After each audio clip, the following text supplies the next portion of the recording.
आपण या संदर्भात अधिक चर्चा करूयात। अहमदनगरचे खासदार दिलीप गांधी आपल्या सोबत आहेत।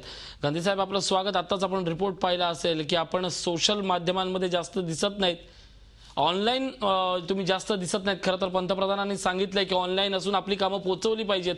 असं नेमकं काय घडलं वर्षभरात की आपण ऑनलाईन नव्हता? नाही, बिलकुल ऑनलाईन आहे मी, असं मुळीच नाही।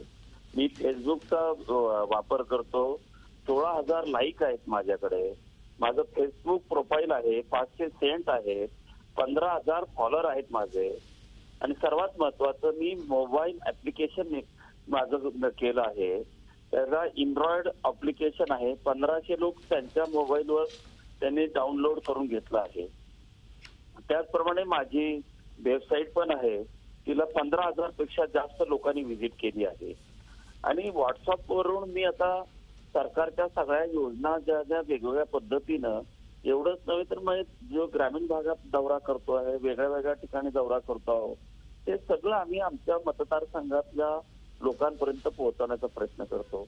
एवढंच नव्हे तर मुद्रा बँकेच्या माध्यमातून सर्वात जास्त मोठ्या प्रमाणात आम्ही आमच्या या सोशल मीडियाच्या माध्यमातून लोकांत जनजागृती करून जवळजवळ 14,000 लोकांना 165 कोटी रुपयांचं वाटप आम्ही आमच्या जिल्ह्यात केलं आहे।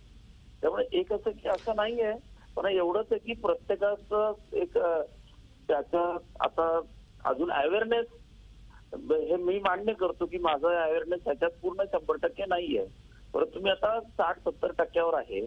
परंतु आताच्या पंतप्रधानांच्या सांगण्यातनं त्याच्यात आता निश्चितपणे आम्ही गांधी साहेब, हे झालं तुमचं म्हणणं, पण पंतप्रधानांनी तुमच्या ज्या अपेक्षा ठेवल्यात, म्हणजे एक काळ पूर्वी असा होता की तुम्ही लोकप्रतिनिधी लोकांना दिसत नाही, आक्षेप होता। आता ऑनलाईन दिसत नाहीयेत, हा आक्षेप आहे। मुळात आक्षेप तर तुम्हाला मान्य करावा लागेल, कारण या यादीत तुमचं नाव आलंय।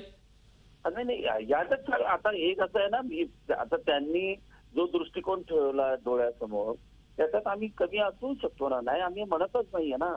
आणि दुसरं असं की त्यांनी ज्या पद्धतीने आम्हाला आता सांगितलं आहे, तर तुम्हाला येत्या 6 महिन्यात आम्ही तुम्हाला रोज सोशल मीडियामध्ये ऑनलाईन दिसण्याचा पूर्ण प्रयत्न 100% करणार आहोत।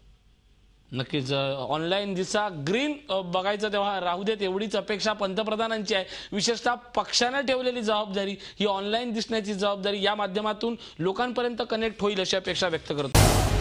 झी 24 तास रहा एक पाऊल पुढे।